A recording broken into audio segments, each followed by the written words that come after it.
วันนี้เราได้มาเอาตัวเราเป็นไตรธรรมเครื่องบูชาคุณพระรัตนตรัยเราสละเวลาที่จะ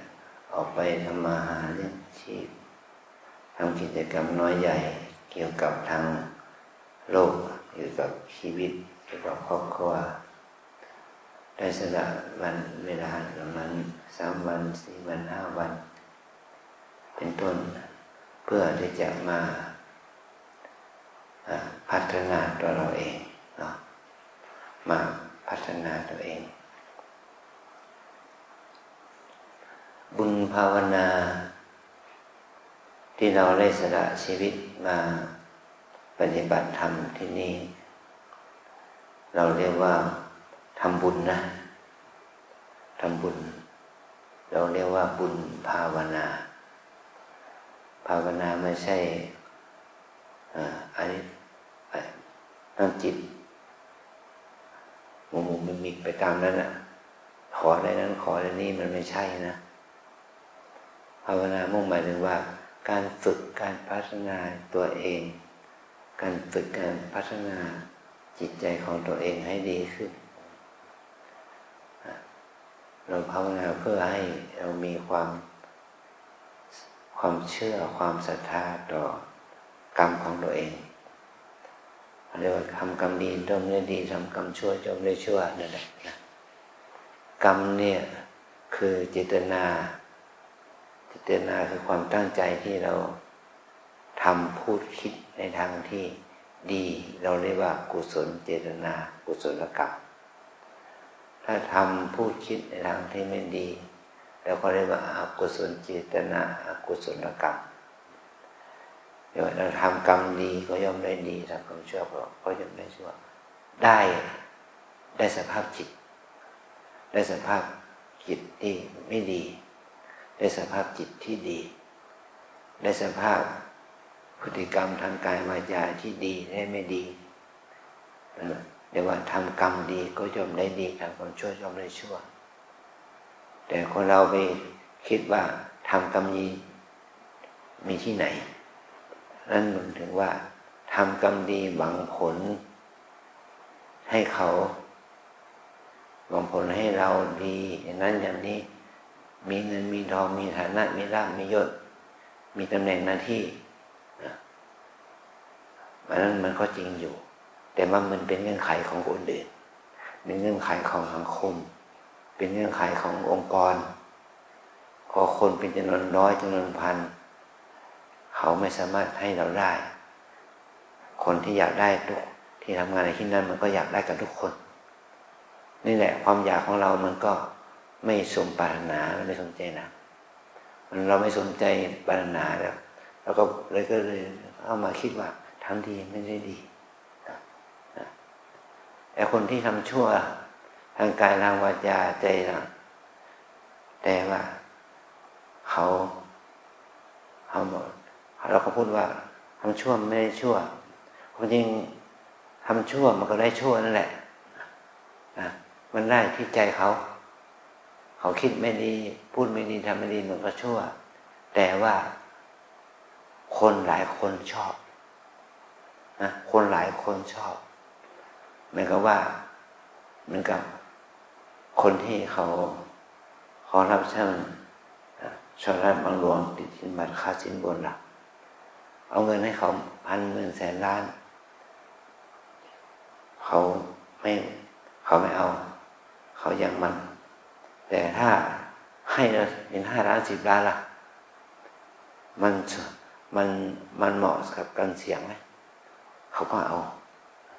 ให้100 ล้าน 1,000 ล้านเขาก็เอานี่แหละหมายถึงว่าการลาภสักการะเงินทองนั้นน่ะมันซื้อกันได้ด้วยความเพราะอะไรเพราะความอยาก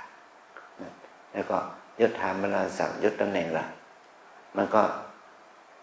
คนที่เป็นเจ้านายคนที่เป็นผู้บังคับบัญชาเขาก็เป็นคนมีกิเลสเหมือนกันเขาก็อยากได้เหมือนกันเขาก็จะชอบความชั่วเหมือนกันแล้วเขาเอาสิ่งนี้ไปให้คนที่มีกิเลสอย่างนี้ มันหวังผลมันได้ผลไหมล่ะมันก็ต้องได้อย่างนี้แต่เราต้องคิดว่าสิ่งที่เขาทำนั้นมันเป็นความชั่วหรือเป็นความดีมันก็เป็นความชั่วนะสิ่งที่เขาทำเขาก็ชั่วสิ่งที่เขาคิดเขาก็ชั่วมันก็ชั่วเหมือนกันอันนี้ชั่วดีมันเป็นสัจธรรมนะถ้าเรามีจิตมั่นคงในการทำดีเราก็ได้เห็นผลความดีที่มันจะเกิดขึ้นกับเรานะเนี่ยเมื่อเรามาที่นี่เราก็หวังผลเช่นนั้นใช่ไหมหวังว่าจะได้ทำความดีเพื่อได้ดีก็เพราะว่าทำความดีเนี่ยเหมือนกับว่าเราเปรียบเทียบนั้นเหมือนกับเราหายใจเข้าหายใจออกเนี่ยหายใจหนึ่งครั้งหายใจเข้าหายใจออกหนึ่งครั้งเราหายใจยังมีสติมันเกิดขึ้นก็ความฟุ้งความคิดความโลภโกรธหลงมันก็ดับไปในหนึ่งลมหายใจนั่นเรียกว่าเราได้หนึ่งดีแล้วได้หนึ่งดีลมหายใจได้ดีหนึ่งลมหายใจละนะเนี่ยขวาย่างหนอใช่ย่างหนออยู่เนี่ยเราก้าวเท้าก้าวเดินเนี่ยเราก้าวเท้าไปอย่างมีสติก้าวเท้าเดินอย่างมีสมาธิก้าวเท้าเดินอย่างมีความเพียรสติสมาธิความเพียรมันเกิดขึ้นความฟุ้งซ่านความโลภโกรธหลงมันดับไปเนี่ยมันก็ได้ดีหนึ่งลมหนึ่งช่วงเท้าหนึ่งก้าวเดินมันก็ได้ดีหนึ่งก้าวเดินละแต่ว่าความดีเพียงแค่หนึ่งลมหายใจความดีเพียงแค่หนึ่งเท้าก้าวเดินเนี่ยมันจะสามารถชำระล้างสันดานของเราได้ไหมสันดานนี่มันจะละได้ไหมล่ะสันดานที่ว่าเราเป็นคนชอบโลภชอบโกรธชอบหลงชอบคิดชอบฟุ้งเนี่ยมันจะละได้ไหมนั่นอยู่ที่ลองตอบสิมันละได้ไหมไม่ได้เนี่ยเพราะเหตุนี้เราจึงต้องใช้เวลาทำความดีเราอาจารย์ก็เปรียบเทียบว่าเหมือนกับว่ามีข้าวเปลือกอยู่เม็ดหนึ่งมันมีข้าวเปลือกอยู่เม็ดหนึ่งถ้าเราจับข้าวเปลือกหนึ่งเม็ดขึ้นมาแกะเอาเปลือกออกได้ข้าวสารได้ข้าวกล้องมาขึ้นมาหนึ่งเม็ดข้าวสารที่เป็นข้าวกล้องนั้นได้เราเอาใส่ปากเคี้ยวกินถามว่าเราได้สารอาหารไหมโอเคได้แต่มันอิ่มไหมนี่แหละมันไม่อิ่มแต่เรากินมันได้สารอาหารแต่มันไม่อิ่มมันจะทำให้เรามีเนื้อหนังดีขึ้นมันจะทำให้เรามีสุขภาพดีขึ้นไม่ได้แต่ถ้าเราปรับใหม่ได้ข้าวสารมาหนึ่งเม็ดได้ข้าวเปลือกมาหนึ่งเม็ดนะเราเอาไปหยดลงดินที่มีดินดำน้ำชุ่มนะมันงอกเงยเป็นกล้ามันโตขึ้นมาเป็นต้นข้าวภายใน3 เดือน6 เดือนนะ3 เดือน5 เดือนมันเป็นต้นข้าวมันมีออกมาหนึ่งรวงข้าวหนึ่งรวงมันมีกี่เม็ด300 เม็ดเนาะคิดว่า300 เม็ดก็แล้วกัน300 เม็ดจากข้าว1 เม็ดเป็น300 เม็ดมันพอกินอิ่มไหมมันพอกินอิ่มไหม300 เม็ดเนี่ยพอไหมก็มันก็ไม่พอนะมันไม่ได้1 จานนะมันก็ได้ครับสัก2-3 ช้อน3-4-5 ช้อนเนี่ยมันยังไม่พอมันไม่พอกินอิ่มหนึ่งมื้อหรอกเนี่ยแต่ถ้าเราข้าว300 เม็ดไปเพาะปลูกอีกมันออกมา300 รวงคิดอย่างนี้นะ300 รวงเนี่ยมันจะมีข้าวกี่เม็ด300 คูณ 300 3,000 90,000 เม็ดนะ339 90,000 เม็ดมันก็ได้ข้าวเป็นถังละนี่แหละมันก็มีมากถ้าเราเอาข้าวเป็นถังมันไปเพราะมันจะเป็นข้าวเป็นกระสอบละเป็นหลายกระสอบแล้วนะ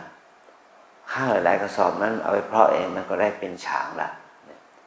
จะข้าวเม็ดเดียวเป็นฉางมันเพราะอาศัยการขยายพันธุ์การเพิ่มพูนนี่แหละแต่มันมีปัญหาว่าตลอดเวลา4 ฤดูการเพาะปลูกนั้นเราจะมีข้าวกินหรือเปล่านะเราจะต้องมีความเพียรมีความอดทนมีทุนเรามีทุนหนุนเราอยู่นะทุนหนุนเรามีอยู่เหมือนกับว่าเรามาปฏิบัติธรรมเนี่ยเราก็มีความเพียรความอดทนมีบุญเก่าหนุนเรามีมือมีเท้ามีหูมีตามีสติปัญญามีความรู้สึกสำนึกที่ดีงามกับตนอยู่เราก็ต้องความอดทนนะมันเหมือนกับว่าเราเรียนหนังสือตั้งแต่ชั้นอนุบาลเนี่ยจนถึงชั้นมหาวิทยาลัยอย่างเนี้ยมันก็มีบุญเก่านะทุนบุญเก่าทุนบุญของตัวเองที่ว่าได้พ่อดีแม่ดีมีปู่ย่าตายายดีมีสวัสดิการมีโรงเรียนมีอะไรที่ดีมีครูบาอาจารย์ที่ดีเราจึงได้ความรู้ความสามารถจบปริญญาอย่างนี้นะแล้วเรามาทำงานเอาความรู้ระดับไหนล่ะเอาความรู้ระดับปริญญา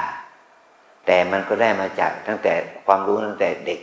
ประถมอนุบาลแล้วเนาะได้อ่านกอไก่ขอไข่มาโดยตลอดมาจนถึงมาเรียนปริญญาเนี่ยแล้วเขาให้เงินเดือนเราเท่าไหร่ล่ะเดือนละ15,000พอหรือเปล่าเนี่ยพอยาไส้ไหมเงินเดือน15,000พอยาไส้ไหมลุงพอถ้าประหยัดอย่างนี้แหละแต่ถ้าเรามีคู่ชีวิตล่ะคู่ชีวิตมันมีความรู้เกาะสามีกินอย่างเนี้ย15,000จะเลี้ยงตัวเองกับครอบครัวได้ไหมไม่ได้ล่ะแล้วก็เผลอไปมีลูกมาอีก1 คนล่ะ3 ชีวิตนี่15,000จะพอกินไหมมันก็ไม่พออันนี้เหมือนกับว่าบุญของเราเนี่ยเลี้ยงตัวเองได้บุญตัวของเราเนี่ยเลี้ยงภรรยาไม่ได้บุญของเราเลี้ยงบุตรธิดาไม่ได้เนี่ยมันก็แบบว่าเราทำไมเป็นคนโชคร้ายเหลือเกินเราทำไมถึงยากจนคนแค้นเหลือเกินเราทำดีมาแต่ดอนนั่นแหละทำความดีไม่ใช่ว่าเลี้ยงตัวเองไม่ได้ความดีนั้นแต่เราต้องทำความดีเพื่ออะไรทำความดีเพื่อประโยชน์อะไรทำความดีนั้นเพื่อจุดประสงค์อะไรนะยกตัวอย่างเหมือนกับว่ายกตัวอย่างมาเป็นพระแล้วก็ตื่นขึ้นมาก็บิณฑบาตเลี้ยงปากเลี้ยงท้องได้แล้วไม่ได้ให้ข้าวไม่ได้อาหารก็ยังมีอาหารที่พวกเพื่อนๆหรือว่าวัดหรือญาติโยมอุดหนุนให้นะแล้วก็บิณฑบาตมากได้มากก็ได้1 บาท 2 บาทก็เพียงพอแล้วแม้ว่าจะไม่มีปัจจัยเลี้ยงปากไม่มีปัจจัย20 บาท100 บาทเลยก็ยังอยู่ได้ก็ถือว่าเป็นยังได้รับการอนุโมทนาจากศรัทธาญาติโยมว่าเคร่งครัดในศีลในวินัยนะแล้วก็เลี้ยงอาหารเลี้ยงปากเลี้ยงท้องวันละ1 มื้อก็อยู่ได้ทั้งวันถ้าเป็นอย่างนี้ต้องลดปีละก็อยู่ได้ทั้งปีเป็นพระที่ดีถ้าทำความดีที่เราไม่ได้หวังผลรับสักการะเนี่ยมันก็เป็นข้อวัดปฏิบัติที่คนสรรเสริญเนี่ยแล้วก็สามารถที่จะเป็นที่พึ่งแก่ศรัทธาญาติโยมได้แม้ว่าท่านจะมีองค์เดียวแต่ศรัทธาญาติโยมมามีความศรัทธาเรื่องสายมาเยอะก็สามารถเลี้ยงพระเนรเลี้ยงสดเลี้ยงแม่ชีโยคีเนี่ยได้วันหนึ่งก็200-300 คนได้ด้วยกำลังของบุญของครูบาอาจารย์ของพระที่ปฏิบัติชอบเหล่านั้นนี่เห็นไหมว่าเราต้องเลือกวิถีชีวิตที่ดีว่าวิถีชีวิตที่เป็นคฤหัสถ์เป็นชาวบ้านมันเอาตัวเองไม่รอดเราก็ต้องเอาแนวทางใหม่มาบวชเป็นพระอย่างนี้เป็นต้นนะมาบวชเป็นแม่ชีอย่างนี้เป็นต้นถ้าเรามาบวชเป็นนักบวชถ้าเราประพฤติดีปฏิบัติดีมันยังจะช่วยตัวเอง มันช่วยตัวเองได้ด้วยช่วยคนอื่นได้ด้วยช่วยศรัทธาญาติโยมได้ด้วยอย่างนี้นะอย่างนี้เนี่ยเมื่อเราต้องหาวิธีเทคนิควิธีการสร้างบุญสร้างกุศลให้แก่ตัวเองแล้วก็ทำให้เป็นที่พึ่งแก่คนอื่นได้ด้วยเป็นที่พึ่งแก่สังคมได้ด้วยอันนี้เป็นอย่างนี้แต่ถ้าเราแสวงหาทำมาหากินเลี้ยงปากเลี้ยงท้องไปเป็นวันๆเลี้ยงครอบครัวไปเลี้ยงพ่อเลี้ยงแม่ไปมันไม่รอดเนี่ยแล้วเราก็บ่นว่าเราจะทำเป็นคนมีบุญน้อยทำไมมีกรรมอะไรนักหนานะก็เพราะว่าเรามีวิถีชีวิตที่สังคมเขาไม่สรรเสริญไม่สรรเสริญนะเมื่อกี้เนี่ยมีโยคีคนหนึ่งมาพูดบ่นว่าเด็กคนหนึ่งเป็นคนรู้จักกันนะแล้วเป็นรุ่นน้องที่มาทำงานกับเขาแล้วก็ตอนนี้เขาแต่ก่อนนี้เขาพึ่งพาตัวเองแต่ตอนนี้ยังรู้สึกอิจฉารุ่นน้องเขาเพราะรุ่นน้องเขานั้นมีธุรกิจเป็นพันล้านแต่เขาเนี่ยยังมาเป็นโยคีหากิจอยู่กับวัดอยู่เนี่ยแล้วก็เราคิดว่าแล้วเธอมาบวชเพื่ออะไรเธอทำไมไม่ทำกิจกรรมธุรกรรมอย่างที่รุ่นน้องของเธอทำล่ะเธอมีความทุกข์กับการที่ไม่มีกินในตอนนี้แล้วเธอจะไปทำกิจกรรมอะไรกับตัวเธอได้ในลักษณะไหนล่ะก็เพราะว่าเธอก็อยากจะเป็นเศรษฐีกับเขาเธอก็อยากจะเป็นพระอริยะกับเขาเธออยากจะเป็นคนหญิงคนนายคนมีเงินมีทรัพย์ในขณะเดียวกันเธอก็จะต้องการมีพระอริยทรัพย์มีสุขมีธรรมะไปกับเขามันก็แย้งกันเนี่ยเพราะว่าตอนนี้เธออายุ40 กว่าแต่เธอต้องมาทุกข์กับการที่เธอไม่มีแล้วก็หวังว่าเธอจะร่ำจะรวยแล้วหวังว่าเธอจะเป็นพระอริยะไปด้วยกันเนี่ยถ้าเธอมีความคิดอย่างนี้มันเป็นความอยากแล้วมันไม่ใช่สติปัญญานี่เราจะต้องรู้ว่าทรัพย์ที่หามาได้มันไม่ใช่หามาด้วยโดยง่ายมันหามาได้ความยากลำบากต้องแบ่งแยกวิธีของนักบวชวิธีของนักปฏิบัติวิธีของนักธุรกิจมันมีความคิดคนละอย่างเนี่ยที่คือบอกนี่แหละจึงเกิดธุรกิจสีดำสีเทานะนี่ก็พวกเขาแก๊งคอเซ็นเตอร์เนี่ยมันจึงไปหลอกลวงคนที่หวังจะร่ำจะรวยกันนั่นแหละจะลงทุนนั่นลงทุนนี้ลงทุน10,000จะได้แสนลงทุนแสนจะได้ล้านลงทุนล้านจะได้10 ล้านอย่างนี้นั่นแหละจึงเป็นเหยื่อด้วยความอยากด้วยความโลภของตัวเราเองนะเมื่อเรามีความอยากมีความโลภแล้วก็ไปทำธุรกิจแบบเทาๆแบบดำๆเทาๆนั่นแหละนะก็เป็นเหยื่อของเขาเนี่ยเพราะเหตุนี้แหละเราจึงตกเป็นเหยื่อของเขาข้างแล้วข้างเล่าเนี่ยก็เพราะว่าเขาเข้าใจกิเลสคนเขาเข้าใจความอยากของคนนะเมื่อคนเรามีความอยากแล้วถูกเขาล่อลวงเราก็เกิดความต้องการปรารถนาให้ได้ให้ได้กำไรเป็นทวีคูณนั่นแหละเราจะต้องสูญเสียทรัพย์สินเงินทองเป็นทวีคูณนะหมดเนื้อหมดตัวไปอย่างนี้นะนี่แหละเราเกิดความคิดที่ไม่ดีอย่างนี้มันจะเป็นเหตุให้เราได้ผลเป็นแบบว่าทำดีไม่ดีทำชั่วไม่ชั่วนั่นแหละนะถ้าเราคิดโดยอาศัยตรรกะนี้เราจะต้องแบ่งแยกให้ชัดเจนว่าทำดีนั่นต้องได้ดีทำชั่วต้องได้ชั่วทำดีมันได้ดีก็เรียกว่า ทำดีก็คือว่าทำให้สุขภาพกายสุขภาพจิตของเราดีในขณะที่เราทำดีทำชั่วก็แล้วไม่ชั่วมันก็เมื่อจิตใจของเราคิดนึกฟุ้งซ่าน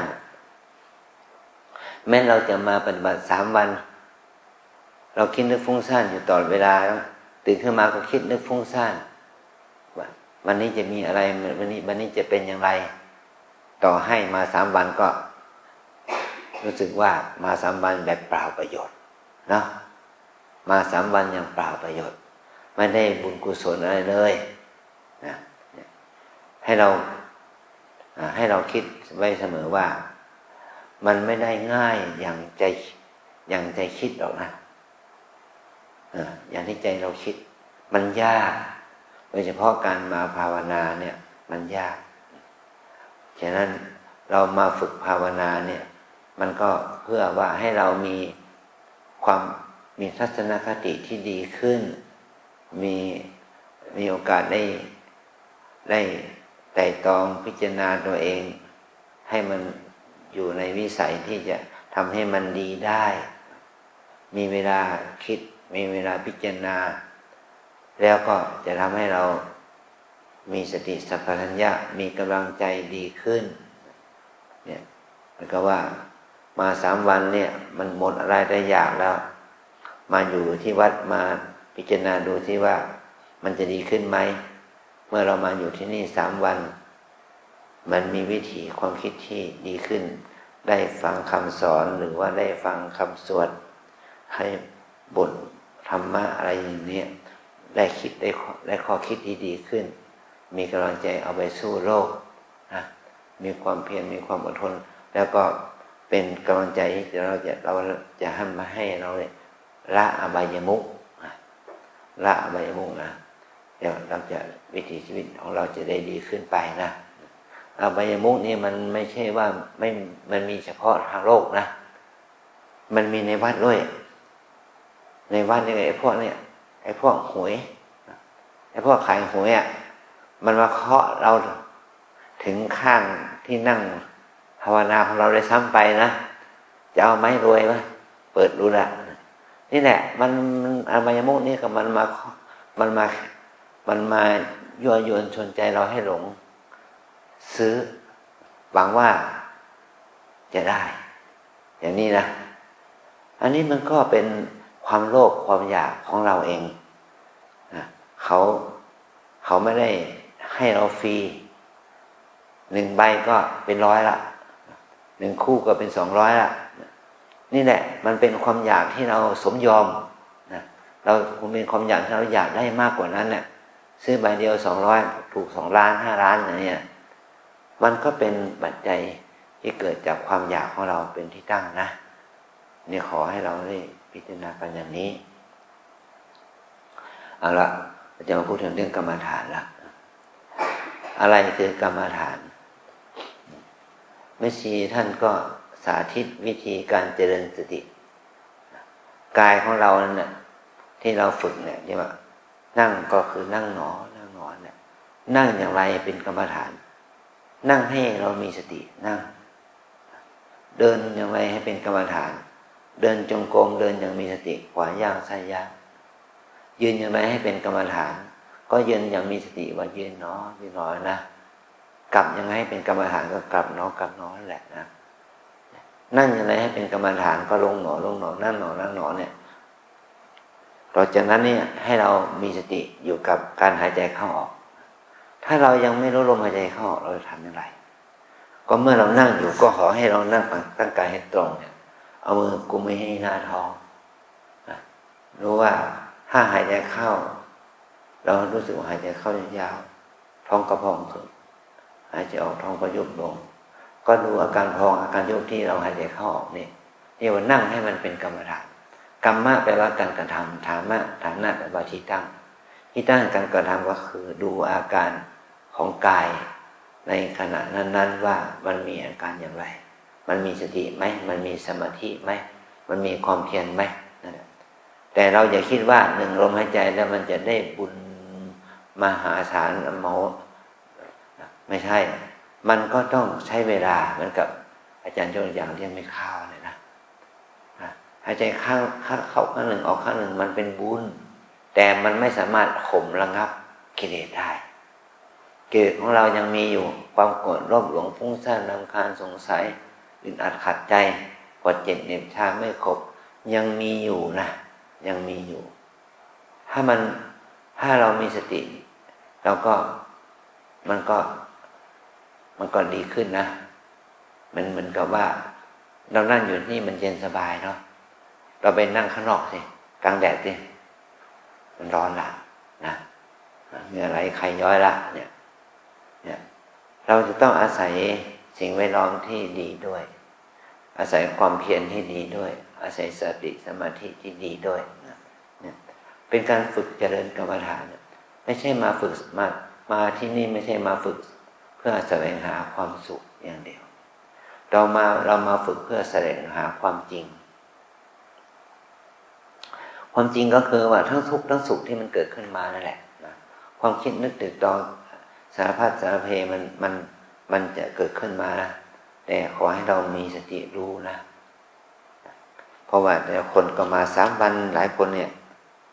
มาเป็น10 คนเนี่ยมา3 วันเนี่ยนะมันจะได้ผลหรือเปล่าล่ะถ้ามา3 วันเนี่ยวันนี้วันแรกเนาะแล้วจะได้เดินจงกรมนั่งสมาธิวันนี้จะได้สักกี่ชั่วโมงจนถึงพรุ่งนี้เช้าจะสอบอารมณ์เนี่ยจะได้6 ชั่วโมงหรือเปล่าจากนี้ไปจนถึงวันพรุ่งนี้มันมีเวลามากกว่า6นะคืนหนึ่งมันก็มี12 ชั่วโมงนะวันนี้อีกเท่าไหร่จน10 โมงนะก็มันประมาณ8 ชั่วโมงนะ8 ชั่วโมงจนถึง6 โมงเย็นเนาะเป็น8กับ12ก็เป็น22ละเป็น20 ชั่วโมงละแล้วพรุ่งนี้เช้าสมอารมณ์เวลาเป็นเวลา7เป็นเวลา7 โมงนะก็ประมาณอีก21 ชั่วโมงเวลา21 ชั่วโมงเนี่ยเราให้เวลาหลับไป6 ชั่วโมง6 ชั่วโมงเวลากินข้าวเช้าวันพรุ่งนี้นะแล้วกินข้าวเพลในวันนี้อีก2 ชั่วโมงแล้วเป็นเวลาอาบน้ำอาบท่าอีกประมาณ1 ชั่วโมงเวลาปัดกวาดเช็ดถูอีก1 ชั่วโมงเวลาทำวัดสวดมนต์อีก2 ชั่วโมงเราชั่วโมงที่จะปฏิบัติเดินจงกรมนั่งสมาธิมันจะได้สักกี่ชั่วโมงแล้วลองพิจารณาดูสิให้เราใช้เวลาเดินจงกรมนั่งสมาธิให้ได้อย่างน้อยสัก6 ชั่วโมงเนี่ยมันจะเป็นไปได้ไหมเนี่ย6 ชั่วโมงเนี่ยเป็นเวลาภาวนาเนี่ย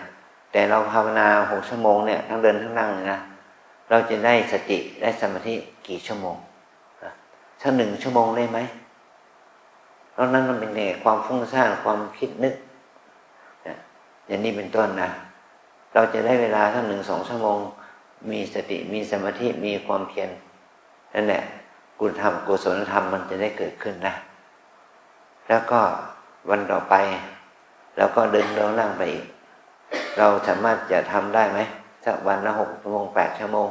ในการเดินจงกรมนั่งสมาธินั่นแหละความขยันความเพียรนี่แหละมันจะเป็นเครื่องวัดถึงความเจริญของคุณธรรมแก่เรานะมันเหมือนกับต้นไม้ที่นี่เราเพาะปลูกด้วยเม็ดเนี่ยมันเจริญเติบโตมันต้องใช้วันเดือนปีมัน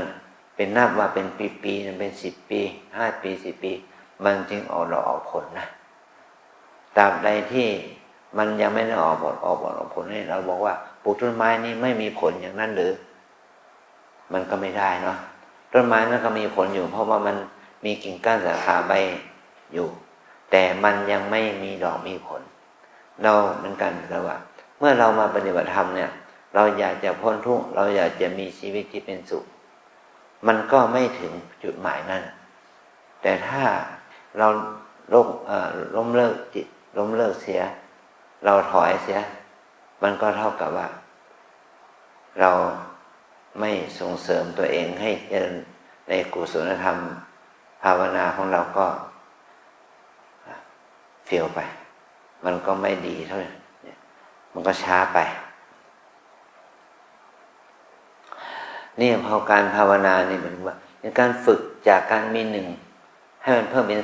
2จาก2ให้เพิ่มเป็น4 จาก4ให้เพิ่มเป็น8จาก8เพิ่มเป็น16จาก16เพิ่มเป็น32ได้อย่างไรพาให้มีสติ1ลมหายใจ2ลมหายใจ3ลมหายใจไปเรื่อยๆมีสติกับการก้าวเดินขวาย่างซ้ายย่างไปเรื่อยเราจะมีความอดทนที่จะดำรงฐานะนับเป็นนักปฏิบัตินี้ไปได้จะกี่ชั่วโมงกี่บัลลังก์กี่วัน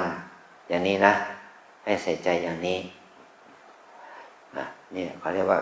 นี่แหละงานที่เราทำเนี่ยเราเรียกว่างานฝึกภาวนาหรือฝึกเจริญกรรมฐานเนี่ยนะภาวนาอะไรบ้างภาวนาให้ศรัทธาของเราเจริญขึ้นพัฒนาให้สติเจริญขึ้นพัฒนาเพื่อให้สมาธิเจริญขึ้นพัฒนาเพื่อให้ความเพียรของเราเจริญขึ้นนะความดีงามนี่มันเมื่อมันเกิดขึ้นแล้วมันจะทำให้เป็นที่พึ่งแก่เราได้นะแล้วพระพุทธเจ้าพระธรรมพระสงฆ์นี่ไม่ใช่สิ่งอื่นไกลก็ได้แก่ตัวคุณธรรมที่เกิดขึ้นในใจเรานั่นเองนะถ้าเราไหว้พระพุทธรูปเฉยๆเราไม่ได้ไหว้ตัวเองเปล่าประโยชน์นะเราไหว้พระสงฆ์ไหว้พระภิกษุสงฆ์ไหว้เพื่ออื่นใดไม่ถูกต้องไหว้เพื่อให้เราน้อมนึกถึงคุณศีลคุณสมาธิปัญญา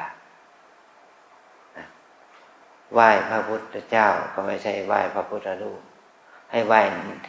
ถึงความดีที่พระพุทธเจ้าท่านได้ทำเป็นตัวอย่างพระองค์นั้นท่านมีความเพียรอย่างยิ่งจึงสามารถบรรลุทำได้การเนี่ยพระองค์บรรลุธรรมที่ไหนล่ะก็บรรลุธรรมที่กายใจของพระองค์พระองค์บรรลุธรรมที่ไหนไม่ใช่ที่ใต้ต้นโพนะที่กายใจของเราของพระองค์เองธรรมะที่เราจะบรรลุเนี่ยเราจะบรรลุธรรมะนั้นอยู่ที่ไหนล่ะมันอยู่ที่กายใจของเรานะเพียงแต่ว่าวันเวลาที่เหมาะสมมันจะเป็นเวลาไหนล่ะเป็นเวลาที่เราทานข้าวอยู่เป็นเวลาที่เราเดินจงกรมอยู่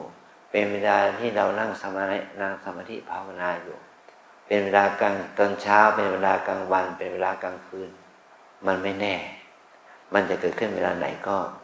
ไม่แน่นั่นแหละการภาวนาเราต้องใช้ความเพียรให้มันยิ่งขึ้นนะ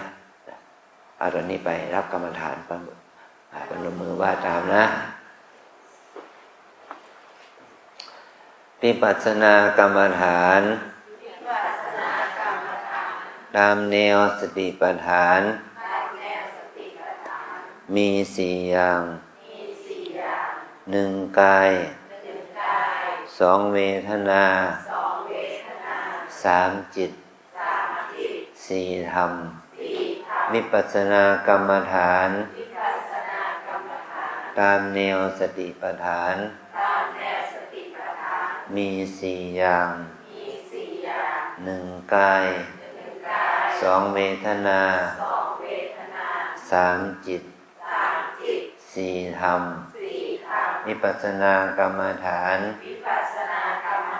ตามแนวสติปัฏฐานมี4อย่าง1กาย2เวทนา3จิต4ธรรม1กาย2เวทนา3จิต4ธรรมจำเนาะจำได้ไหมกายคืออะไรก็คือกายก็คืออิริยาบถ4ยืนเดินนั่งนอนนี่แหละคู่7ก้มเงยด้านหน้าแปรงฟันบนปากอีกกิริยาอาการที่เกี่ยวกับกายทั้งอิริยาบถใหญ่อิริยาบถย่อย